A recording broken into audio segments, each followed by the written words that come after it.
Well, the Florida Panthers have won the Stanley Cup, and that got us asking, why not Nashville? Oh, don't worry. We'll tell you why not.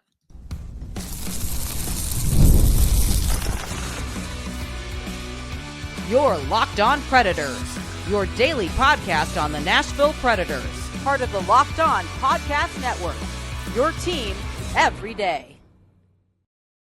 Happy Friday, everybody. Welcome to the Locked On Predators podcast. Thanks for making us your first listen of the day. We are, of course, your free daily Nashville Predators podcast. We are a part of the Locked On Podcast Network, your team every day.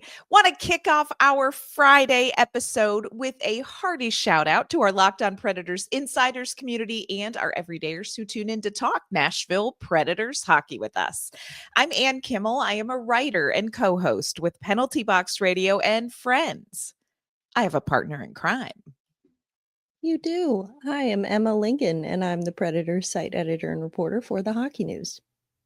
Well, Emma and I watched along with you all as the Stanley Cup was awarded Tuesday night. And now, after the confetti has been swept up and the Panthers maybe are staggering home by now with Lord Stanley, we are going to step back and ask ourselves, what are the biggest differences between the Stanley Cup champions and the Nashville Predators right now? Now, some are fairly obvious, but you might be surprised at some of the differences that a few small tweaks could make for the Nashville Predators. We are also going to give you a quick health update on Roman Josi. Before we dive into all of that, want to let you know today's episode is brought to you by Game Time. Download the Game Time app, create an account, and use code LOCKEDONNHL for $20 off your first purchase. Emma, before we dive in, I have to confess that I just told a lie. I just lied, like straight out. Because I said that you and I watched the Stanley Cup being awarded. But here's what's real, friends. When I knew in my heart what was happening, I turned it off because what can't I watch 2 years in a row, Emma? You can't watch Matthias Ekholm being sad. I will not. I get it. I will not. I get Like, it. I just was like, you know what, Anne, know yourself. Know your breaking point. So Yes. I actually didn't watch that last minute. I have gone back since then, but I did not watch it live in real time because I am not made of stone, people, and I love my Swedish defenseman Matthias Ekholm. So yeah, I didn't actually watch the waning seconds and the aftermath live. I'm only so strong. And that's fair. I did watch. I watched for both of us, so we're good. Thank We're you. covered there. So it wasn't a complete lie. One of us. That's right. And like I said, I've seen replays of stuff, but I avert my eyes even watching the replays because I'm like, I don't even want to see it in the background. I don't even want to see it. We're going to dive into the differences between the Stanley Cup winners and where the Nashville Predators are right now. And it's such an interesting discussion on a number of levels. But real quick, we just want to address something that I think Nashville Predators fans have heard about, are wondering about. Of course, there was a report recently in a Swiss publication that has been confirmed by Barry Trotz. The Nashville Predators, Roman Josi, was diagnosed with something called POTS. It's postural orthostatic tachycardia syndrome. He has been treated for that. It is a dysregulation of blood pressure and heart rate when changing positions. A lot of, this is something that a lot of people have some experience with. Here's where Emma and I are on this. The word from the team is that he has been undergoing treatment and that he will be ready to go at training camp. Emma, I think I speak for both of us when I say that's all we really want to say about that. Yeah, we are not medical professionals, although I do have to give you kudos on the pronunciation of that syndrome. Chef's kiss, because that's not an easy one. But yeah, we're not medical professionals. All we can go off of is, what Roman tells us and what the team tells us. And if he says he's ready to go by training camp, then we have no reason to believe otherwise. Yeah. So just not comfortable speculating on any of that any further, but do want to let you know, of course, we are aware of it. And that is the statement that has been made from Barry Trotz and from the Nashville Predators officially. So That's what we know about Roman Josi's health status at this point. We're going to pivot to the back-to-back Stanley Cup champion Florida Panthers. Emma, how surprised were you that this didn't go 7 games? Well, it depends on when you ask me that question. Fair. If you had asked me early in the series or before the series began, I would have been shocked. But after game 5, at all, and the freaking Oilers, they keep doing this to me because what have I always said? I've said every round in the playoffs, I kept picking against the Oilers. It's like, surely this is going to be the one where they go down. And then they never did. And then when I'm making my predictions for game 6, when the cup was on the line, I was like, you know what? I always pick against the Oilers. It always comes back to bite me. So I can't pick against the Oilers. I picked the Oilers. Look what happened. I'm done. I'm done with them. This is why we have anxiety, because we are expected to do this. But using logic and not my weird superstitions about being wrong every time before, I will say, like, after like the way this series has gone, I'm not surprised. Edmonton, they did win 2 games in the series, both in overtime though. Worth noting. Game 5 was all Florida. It just, I don't know. They kind of looked like they ran out of steam a little bit. Edmonton did. And by game 6, it was like, I mean, and this is gonna lead perfectly into our discussion today, which is, I say this with love in my heart, but sometimes love is tough. In game 6, the Florida Panthers made the Edmonton Oilers look like the Nashville Predators of this past season. I mean, they looked lost. They looked like they couldn't get the puck out the zone. They couldn't even, forget about generating offense. They couldn't even get into the zone to even think about generating offense. I mean, Florida was just all over them. And so I think it was a very eye-opening, experience as far as, like, oh, Nashville's far away. Nashville has a ways to go. And I think we all have to be honest about that. And we've talked on the show, Emma, it's hard to predict what Nashville will look like next season because it was Ed the Zebra last season. I mean, we had Ed the airlifted zebra last season. But even if all of those pieces come together and meet some sort of expectation of improved performance, there are still things lacking for the Nashville Predators. And I think Florida is going to be such a fascinating study. This particular team, this back-to-back championship, I think it's going to be a fascinating study. I agree with you. This series looked to me like Chinese water torture, where it was just a slow drip. And at first, Edmonton was like, I'm not giving you my serial number. I'm not giving you any state secrets. I can withstand this. But it was like game 5, they turned the faucet all the way on. And game 6, really and truly, in a lot of ways, not just physically and not just with speed and not just with skill, but Florida wore them down. I mean, just a mental almost wearing down of, Edmonton always had to be at their best. Like you mentioned, the games they won in overtime. And the games that Florida lost, Florida did not bat an eye. They did not go, oh man, I can't believe we lost that game. Oh gosh, how are we going to come back? Like we were up 3-0 and they came back. And what are we going to? There's no self-doubt in that Florida locker room. And so I think there's a lot of on ice and off ice components to this Florida team that are fascinating. Lots of differences, friends, in stats when it comes to looking at the Nashville Predators and the Florida Panthers. Last season, in the regular season, Nashville was -62 in goal differential. That means they were scored on 62 more times than they scored on their opponent. That's the third worst in the NHL. Florida was a plus 23 in the regular season. Shooting percentage, Nashville had the worst shooting percentage in the league last regular season. Those of us who watched that, we would say eye test confirms that, in fact, the Predators struggled to hit the broadside of a barn at times.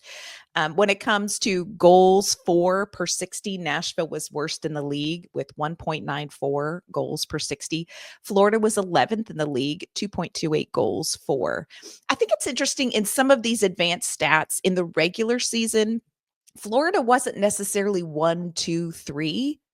They were kind of up, in around the 10, 11, 12, 13, 14 area.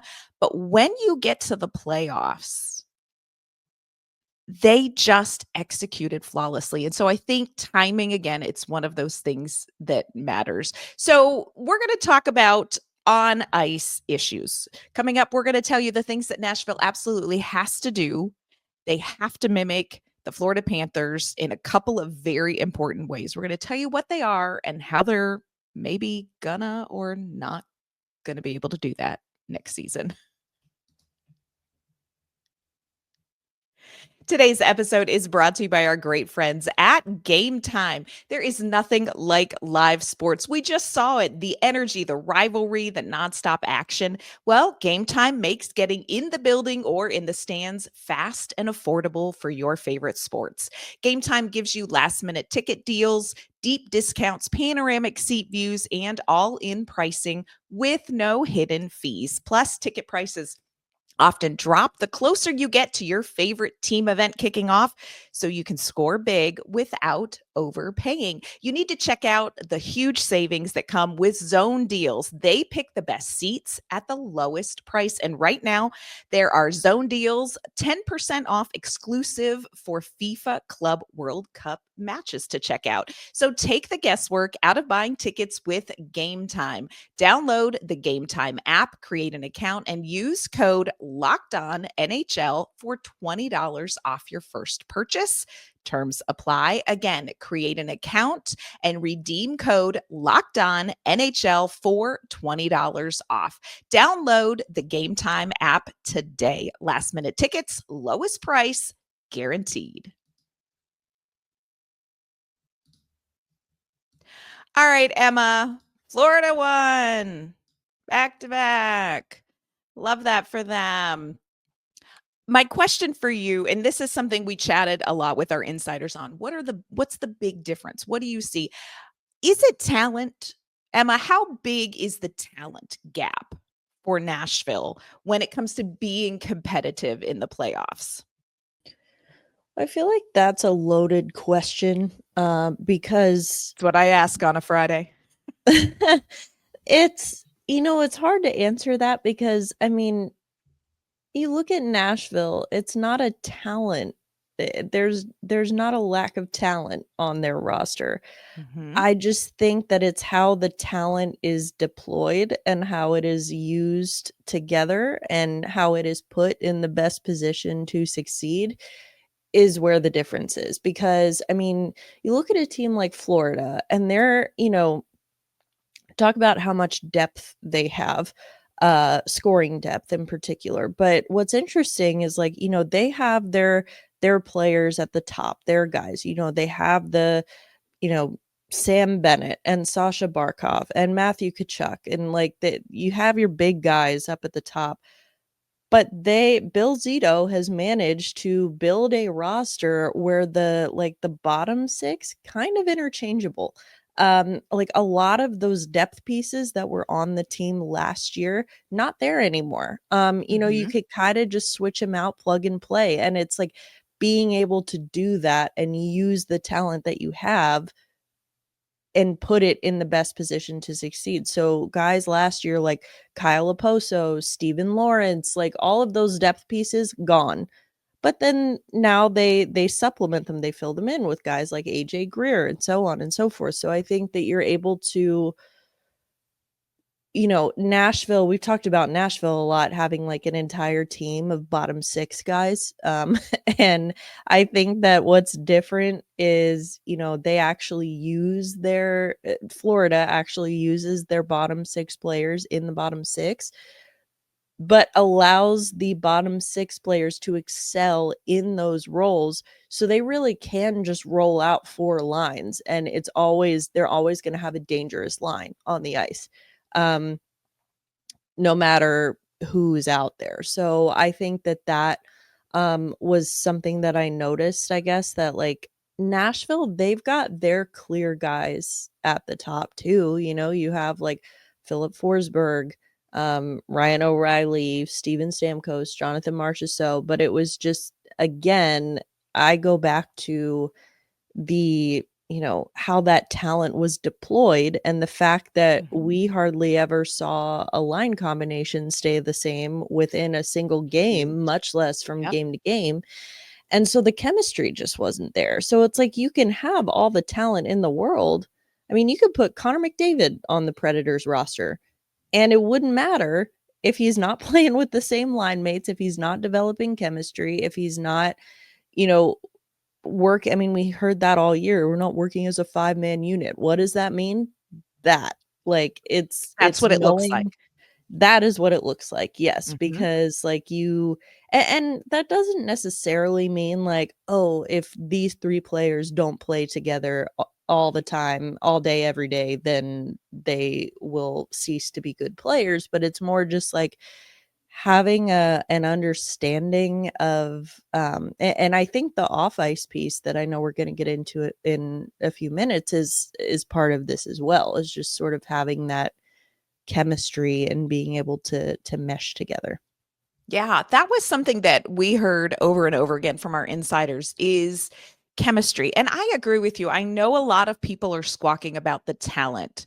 There's a void of talent on the Nashville Predators roster. Well, there's not. They're just older than you would like them to be. But there's not a void of talent on the Nashville Predators roster. Yeah. Brad Marchand, 37 years old, older than anyone on the Nashville roster, and no one is complaining about his talent. He was a top line forward in Boston. He was on the bottom 6 in Florida.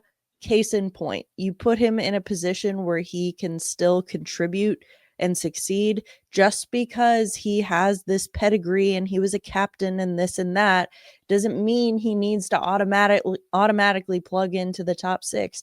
You put him on the bottom 6, and that makes your bottom 6 a whole lot more dangerous. So Yeah. it's about just finding the right pieces. And I mean, obviously that was a huge get for Florida at the trade deadline. Huge. But again, even like a lot of people were looking at that. He's 37. He was injured at the time of the trade. So everyone's like, well, I mean, how big of a difference is that really going to make? I was one of those people. And I mean, at 37 years old now, he's projecting to get a new contract wherever he goes, 4 years, like 8 million a year, which no one would have thought for a 37-year-old before. But that's how much he raised his value during the playoffs. And it goes to show that, like, distributing your talent correctly and deploying it correctly makes all the difference. Huge. And we did not see that happen last season with Nashville. And I think that has to be one of the biggest and most immediate differences for the Predators going into next season. It is not necessarily about we have to go out and acquire, 4 new big name players in free agency to be a competitor. You have to use the talent that you have wisely. You talked about the depth scoring. You look at Florida, some of their depth players that really kind of popped in and out of the lineup. They played 4th line minutes. You're talking about AJ Greer, Nosek Boquist, like these guys kind of together, some of these kind of bottom 6 players had like half a dozen goals in the finals, or in the postseason, like half a dozen goals. But you look at Nashville's, some of their quote unquote, bottom 6 players. You look at like a Michael McCarron, a Cole Smith, for a while that was a Zach LaRue. Jacob Frana came in. He jumped in kind of in that bottom 6 role. Those guys are very good at some things, but it's almost like they are not deployed offensively. Like they are not, and again, I come back to, I don't know that there's a huge talent chasm between Florida's third and fourth liners, and Nashville's, I do think it's a deployment. You look at like the McCarrons, the LaRues, the Smiths, and all them, they had like, I don't know, maybe less than 20 goals, adding Vrana in there, and if you subtract the goals he scored for Washington and not Nashville, in 82 games, they had like 16 goals. Like, it's about deployment as much as it is about talent. And I'm certainly not saying that Florida does not have elite talent in some of their roles, but so does Nashville.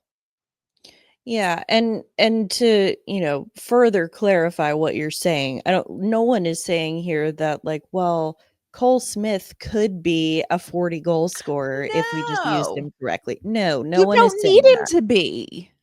That's it. You don't need him to be. And the problem is, it's like Nashville had an entire bottom six of those non-skill players, which is fine. You need those I would say non-skill players, but more of like the physical, heavy checking kind of guys. You need those, but sometimes you need to pair them or, like deploy them alongside the more high skill guys. And I know a lot of people squawked whenever, and this has been going on for years, of like anytime Cole Smith's name, it didn't happen often, but when it did happen, when he would appear in the top six in the lineup, What the are we doing? horrors. Oh, the The angst. horrors. Yes, gnashing of teeth. But I think that it's like, okay, I understand where people are coming from, but fans in Nashville are so conditioned to be like, okay, the top six, or sometimes just the top three, they're the scorers. They do all the scoring. The bottom six, they just go out there and hit people. And it's Bang. like, you know what? Yep. It doesn't need to be that way. You can have both if you distribute your lineup correctly. Yeah. And I think people need to not panic if come training camp you see Fedor Svechkov on the third line or the fourth line, because yes, we think we want to see him get up to his ceiling of second line center, but if you can deploy him in such a way on the third line and add depth scoring because you have that guy on the third line, stop thinking of it as a Fedor Svechkov demotion and start thinking of it as a third line elevation. And I think we gotta get through that. We got to change some thought patterns here in Nashville about how you look at the lineup. I think there are also some other thought patterns that need to change in Nashville and in the locker room. Coming up, we're going to talk about those off ice qualities that helped Florida be so successful and that Nashville needs to lean into a little bit.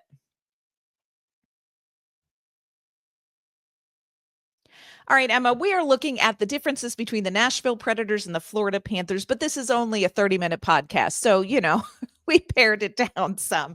We talked about some on ice things, talent and depth scoring, and how you deploy the talent that you have. And I think that is something that we could dig into even further as we get closer to the season and see what Barry Trotz does in free agency.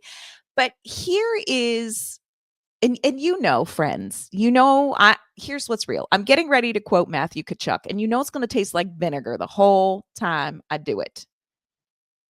Because, the Tkachuks. I was wondering how this was going to go for you.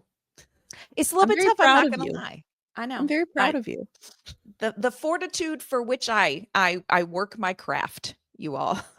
But this is, help me, Jesus. This is what Matthew Tkachuk said, and I quote, "Heart meets talent. Our team was a team. When things were getting hard for them, they looked to one guy, but our team, we do it collectively. And that's why we're lifting the Stanley Cup right now, because we're a team and not a bunch of individuals." End quote. Cleanse the palate. One of our insiders, kind of leaned into that and said, "I've been reading with fascination the reports on the culture in the Panthers locker room. Everyone counts, no big egos, even if some of the players as individuals are huge and, frankly, not my style of personality." Looking at you, Matthew Tkachuk. So see, I'm not alone. We have an insider who gets it too. But together as a team, they are successful. And I think you can look at that and you can hear that And then look at what Nashville went through last season. And it's like, friends, these are the polar opposites of what can happen. And here's what I want to be clear about. I don't think the issues in the locker room in Nashville was because of ego. I think it was more to do with panic. So I don't think you had Stamkos and Marchessault walking in saying, there's a new sheriff in town, Roman Josi. There was none of that. It was not an ego thing. It was panic. When things did not even remotely come together pretty early, everybody was like, shoot, I'm a guy who has put the team on my back in game situations before. I'm going to have to do that now. And that panic, I think, led to the team not playing as a, quote, 5-man unit on the ice. How do you fix that, Emma? How do we get to be more like, heaven help us, the Florida Panthers and Matthew Tkachuk? Yeah, I think that you hit the nail on the head and like made that clarification so well, that it's not about ego. It is not about guys like hating each other and they, there's drama. It's not it's not an Elias Pettersson, JT Miller, we won't even talk to each other kind of thing. It's nothing like that. It really was just, oh crap. It was like fight or flight. It was just like complete panic. And it's like, oh, what do we do? And I think that was, as far as how you fix that, clearly we saw that there was no easy fix to that. But I mean, I want to say time, time will fix it, because I think, again, you have guys coming in from other teams, where, again, to make the Florida comparison, like Florida, they were, the new players they brought in, as I mentioned, were like their depth players. They weren't really like rocking the boat that much in terms of like, oh, we're going to build our entire offense around these players. So that was a little more of a seamless transition. But when you bring in guys like Stamkos, like Marchessault, where it's like they are coming from places where they are going to be, like they know exactly what their role is. Yes. They come into Nashville and they don't know what their role is. And that's, again, where I keep coming back to coaching and leadership, where you need to, it's like, okay, clearly you can't just expect Steven Stamkos to come in with his 2 Stanley Cups and figure it out. I mean, I think to a degree, that's what a lot of people were expecting. And again, he's still looking for the ketchup a little bit at Trader Joe's. And so I think that you need to have leadership and, coaching that can help sort of tell them what their role is. And I think that and again, like you said, there's no ego. It's not like, well, I'm only playing in this role, I'm only doing this. No, it's because I think that, maybe we talk about leadership paralysis within the locker room. There may have been a little bit of that with Andrew Burnett too. May have been like, I oh, think well, about that. I'm not telling Steven Stamkos what to do. Now, again, that's pure speculation on my part. I have nothing to back that up. But I just think that there's, it's worth having the conversation, because there might be a little bit of like imposter syndrome almost on Andrew Burnett's part, where it's like, oh, well, it's Steven Stamkos, I'm going to let him do his thing. Right. And I think you need to, now that he's in a different environment with a different team, different people, different role he needs to play, someone has to help him. You got to lead the horse to water a little bit. You can't just drop him, in and expect him to figure it out. So I think that is, just like a clear understanding of roles, and not just tiptoeing around each other all the time. And as far as how you fix it, time and leadership. Yeah. I do think too, when you talk about the coaching piece of this, part of it does come down to, if you know your role on a line, if you know your role with even one other player that you are consistently with, two players that you are consistently with, and you say, I know this guy that I share ice time with, he does this, and this guy does this. So I know that here is what I need to do. And I don't know that anybody, because of the line blender, got their role on the ice in those 45-second shifts enough to then put that into a bigger perspective of, I know my role on this team. And that, I think, you talk about time. I think that also comes with chemistry and watching how often we blend these lines, because I think if you find your role on the ice in each of your like 45-second shifts, you're going to figure out where you fit in the bigger picture as well. And that, I do think, is a bit coaching. But here's the counterpoint I want to say for everybody who's like, oh, Andrew Brunette is hopeless. We saw this in 2023-24 in the 18-game point streak. What did you see? You did not pay attention to, oh, that's the top six line out there, and there's the bottom six out there. They came out, they played as a unit. There was nobody thinking that they had to do it all. Everybody came out and did everything that they could do. So we know that Andrew Brunette can be in a place where that is generated, whether he is the one generating it or he is the one not standing in the way of it happening. Like, Andrew Brunette can be a part of that success. So don't give up hope. Don't give up hope yet, friends.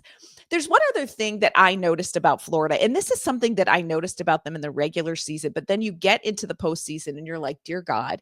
And I don't know how to describe this phenomenon except with made up, like something made up. And so they have what I would call momentum gluttony.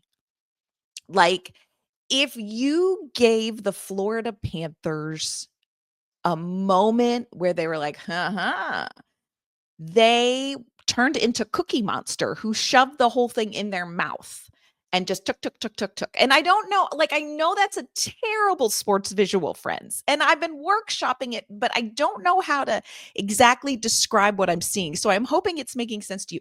But if there was a morsel of momentum on the table, Florida took it, and then they weren't giving it back. And I think that's what you saw in games 5 and 6. Like, okay, you're not going to be ready to start. We're going to be ready to start.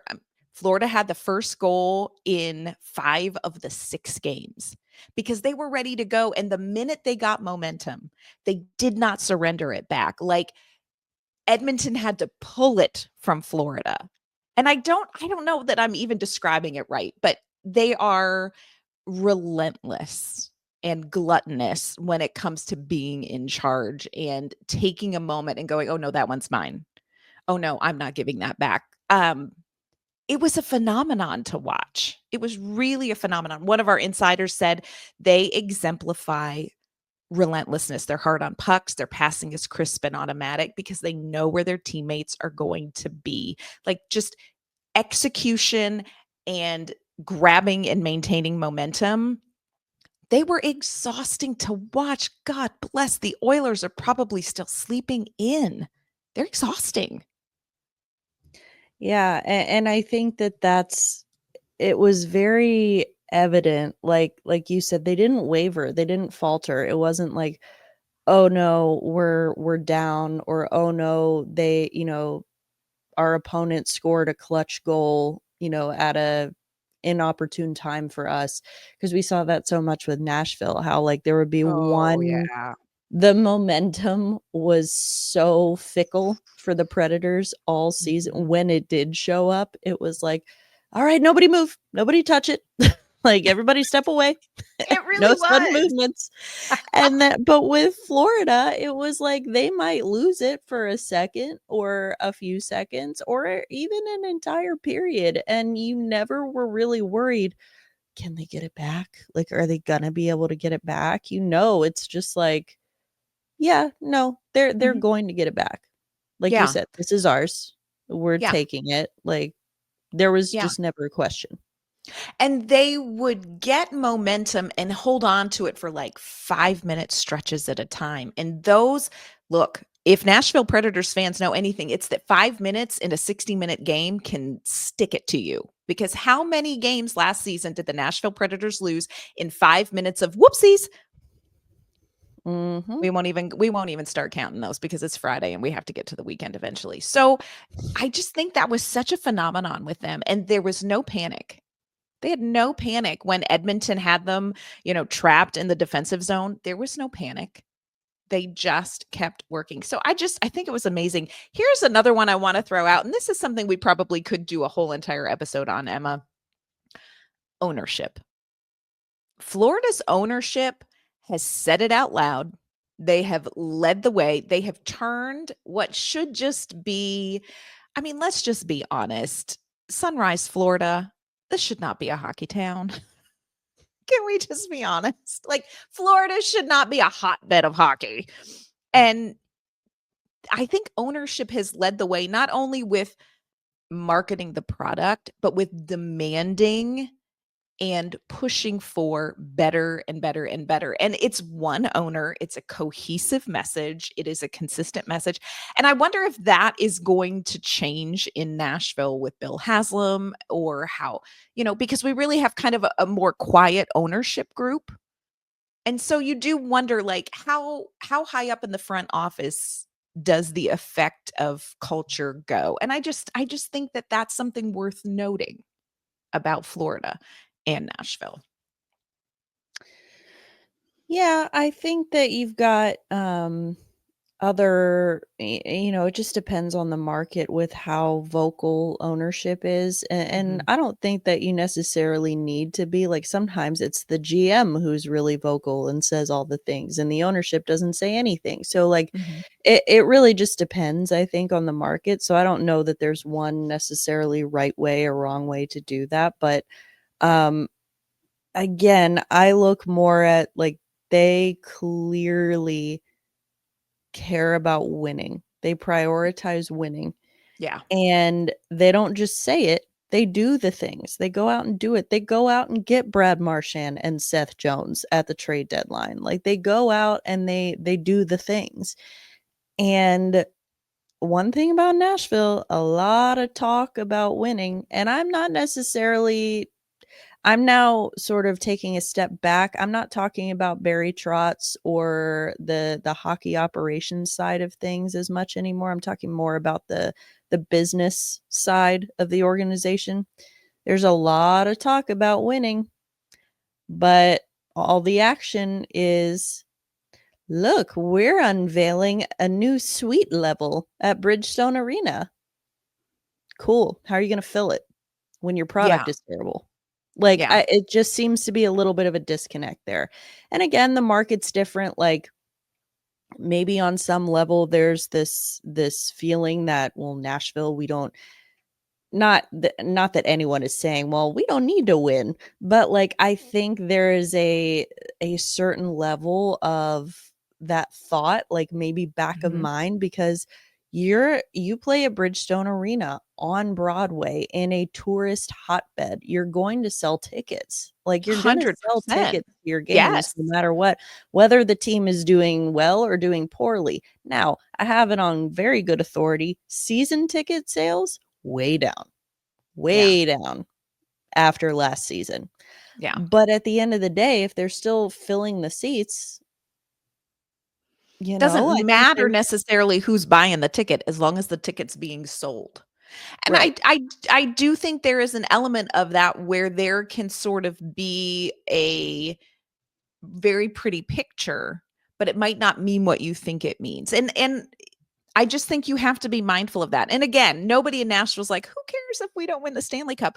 And yet, I think it's a good observation to say what is happening in these places like Edmonton, like Florida, that is getting them to a point where they are doing the things. I mean, Florida's winning it, but Edmonton's there. They've been there 2 years in a row. So I don't know. I think it's an interesting observation that there is something that is outside, that is off the ice, that is outside of the locker room, that has an impact on the messaging. We'll just let it sit right there. We may circle back to that this offseason. We'll see. We'll see. But yeah, a lot of things that Nashville can learn from Florida. It's great to learn some things. It's even better when you learn something and you put it into practice. So it's going to be interesting to see what Barry Trotz does this offseason. Of course, next week, a week from today, Emma, a week from today is the NHL draft. 5th overall pick next week. Emma and I are going to do some closer looks at what could be available at 5. We're going to talk about some of these young players and who we like. Brady Martin's a farmer, everybody. Let's hear it for the farmers. There'll be more in-depth research than that, but also, I like what I like. Maybe he would like to hear your thesis on the lambing program. I would love to sit down with Brady Martin, although I don't think he raises sheep, but I bet you there's like a dairy version for the small dairy farmer. He and I could talk about that. Yeah, sure. So we're going to get you ready next week for the draft. Of course, we're going to have tons of draft coverage as the weekend rolls around as well. And then after that, Dev Camp is my favorite week of the year. So we'll get to see all of the prospects in the system here in Nashville. So Emma and I will be covering that too. A lot going on, free agency. We're going to be covering it all. So stick with us this offseason here at Locked On Predators. We're going to talk our way back into hope, friends. It's going to be epic. But this weekend, we're going to take a quick break and regroup and get ready for the draft. Emma, before we log off today, though, let everyone know where they can find you and your work. You can find me on social media at Emma_Lingan, and you can find my work at the Hockey News. You can find me on social media at AnnK_Mama on Ice. You can find my work with Penalty Box Radio as well. Friends, that's going to do it for this week's episodes of the Locked On Predators podcast. Thanks so much for making us your first listen of the day. We're going to be back next week with draft coverage out the yin yang. Be sure you join us. We'll see you then.